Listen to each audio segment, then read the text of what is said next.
So Panda Indie Studio sent me a key for Project Starship a couple of weeks ago, and I'm finally getting around to writing about it. The seizure warning at the start of the game is no joke. If you are susceptible to flashing lights, PSX is not for you, as there are no settings to help with this particular issue.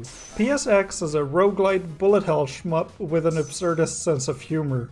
The space Nazis are summoning Cthulhu, and both of those are bad, so go stop them. It's a tale as old as time, really. Choose one of 4 heroes and get launched into space. Each character handles differently. Garrett has average speed, damage output, and health. Gwen has lower health, an absurdly high rate of fire, but poor accuracy. John Johnson moves and fires slowly, but his ship's shotgun laser deals more damage. Sophie is for nihilists who don't care anymore, with each of her stats randomized on every run. You can unlock a secret, even more nihilistic pilot, provided fighting Sans wasn't bullet hell enough for you. I'm too old for this particular boss. Just looking at Project Starship X, you can tell it's a passion project. Before you even get into the gameplay, the character select screen has a lot of, well, character. The first time you hover over a pilot, their description will tell you about their stats and playstyle, but after that there's a decent chance you will instead see humorous flavor text, usually mocking the character. Beyond that, the super intense muscle man flexes so hard the screen shakes and his nipples catch on fire, while the hyperactive hotshot is so eager to get into it she... PSX oozes love and attention to detail in what little writing it has. When starting level 1, you'll get some random flavor text which is based on either the zone, the character, or previous achievements with that character. After beating the tutorial with Gwen, the game now sometimes tells me that she's done it before and she'll do it again. John will occasionally be called out for skipping leg day. When this happens, Ready Steady Go is replaced with Train Your Legs. There aren't too many of these random joke lines. They remind me of the dialogue in Star Fox 64, in that you'll see them often enough to get them stuck in your head, but not so often as to become annoying. I find them incredibly charming and well worth the effort it took to implement them. The soundtrack by Sinorio? I'm not sure. By Sinorio is excellent. The 8-bit tracks range from upbeat to atmospheric, each fitting their level perfectly. Describing music beyond I like it can be difficult, so just go ahead and listen to it.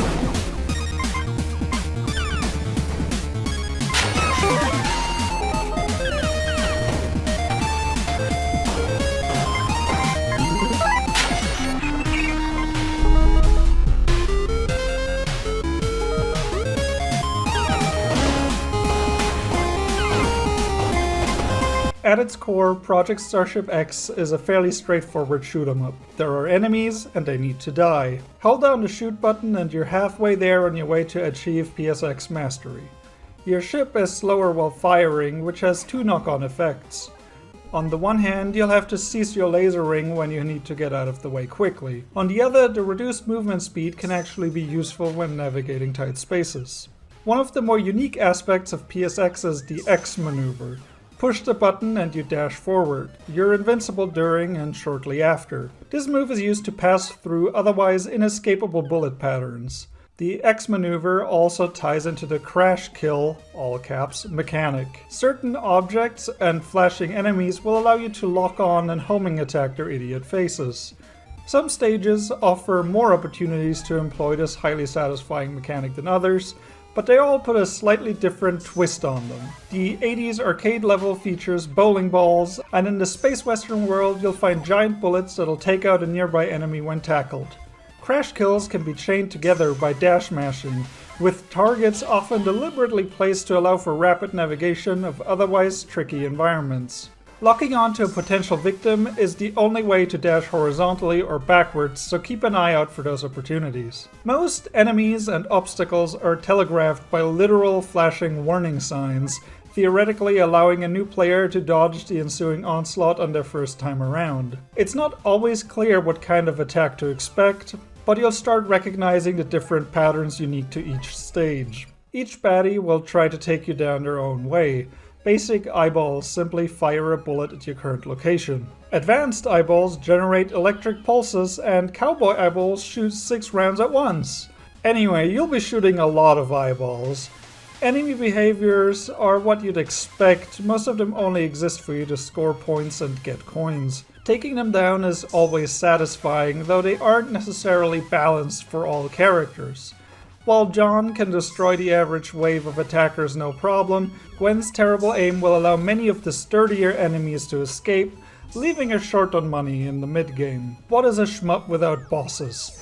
Project Starship X comes with many big bad boys, both mandatory and secret. Obviously they start out easy, but they're the ones who bring on the bullet hell. These fantastical foes range from zombie Hitler, a ghost that's not from Pac-Man and just a gun, to Cthulhu and Bill from Gravity Falls.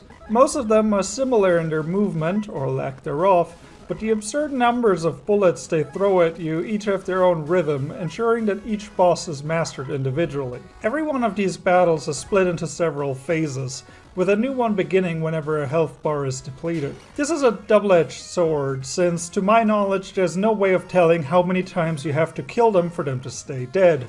It can be frustrating not to know how close you were to defeating a boss, but it will also keep the player on their toes as they can never be sure when they'll get to catch a break. So PSX is a damn solid, frantic, and fairly designed shmup, but it's only half the game's genres covered. Like any roguelite, you'll get kicked back to the start when you die.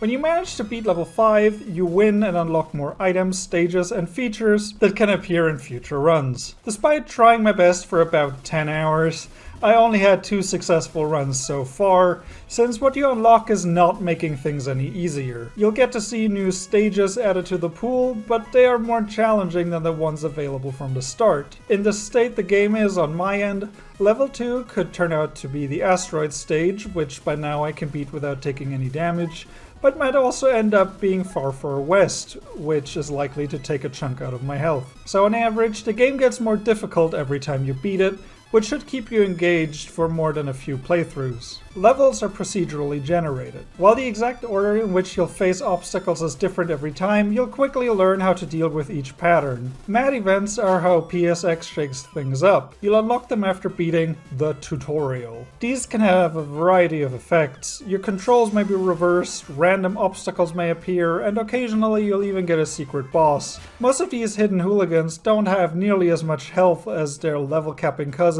and reward you with a power-up unique to them. I love these in theory, but the trophy you take home isn't always proportional to the danger they pose. The green mushroom will net you a 1-up, reviving you to full health should you die, which is absurdly good. The lazily drawn star, on the other hand, only drops a power star, rendering you invincible for a short time but offering no permanent buff. You don't have the choice to skip an optional opponent once you know who you're up against, so it's entirely down to luck whether the battle is even worth your time.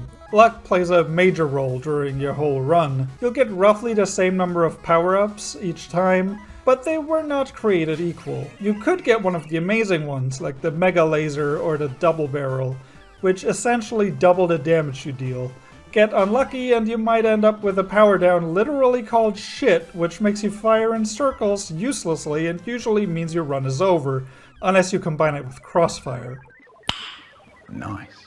You can just not pick it up, of course, but this means you'll be underpowered going forward, since either way you just lost one of your critical enhancements. While you'll find plenty of vanilla attack power and firing speed buffs, the upgrades to change the way your ship functions, like turrets or the Holy Grail, are where it's at. My second win was achieved using a poison laser, and that's exactly the kind of wacky bullshit I play roguelites for. I can't promise that things get more outrageous from here, since PSX started kicking my ass too hard for me to progress any further. While my wife is terrible at shmups and despises them, they were nice enough to try and help me out in co-op. It was horrible! When playing with a buddy, bosses have more health and you'll have to share the same number of power-ups between the two of you. If one of you dies, you'll come back after 30 seconds the first time. This respawn timer gets extended by another 30 seconds on every subsequent death, so while getting these extra lives definitely helps, Panda Indie Studio made sure they aren't exploitable. There is only one save file and no difficulty select. If you're on New Game++ and decide you need help, your fresh co-op buddy will be thrown into the deep end and promptly eaten by sharks. Can confirm. Unfortunately, there are currently no plans to make the game more accessible. Only the tough can enter the garden, as we say. I'm vegan. Yeah, gotta keep the vegans out of your garden, they're gonna eat everything! Project Starship X is not for everybody, and it's not trying to be. If you're up to the challenge, this tough as nails roguelite will prove one hell of an experience. Project Starship X is available on PC, Mac, and Linux. Don't overlick. Don't overlick? Don't lick it. Don't lick Project Starship. Don't overlick it. Don't lick it too much. Buy your own copy. If you're going to lick Project Starship X, buy your own copy. Don't lick somebody else's copy of Project Starship X. It's a goddamn pandemic! Oh my god. I guess, I'm sorry, that I guess didn't seem very phased. her ears were like, her eyes went. Don't overlook Project Starship X. Look at it, don't lick it. It's gotta be my new rating system. Overlook or lick all over. Project Starship X is very good. Check out htczone.com. Follow me on YouTube and Twitter, Bennet Does Games. And I'm getting kicked out of the office because somebody here has a real job, so... See you later, gamers.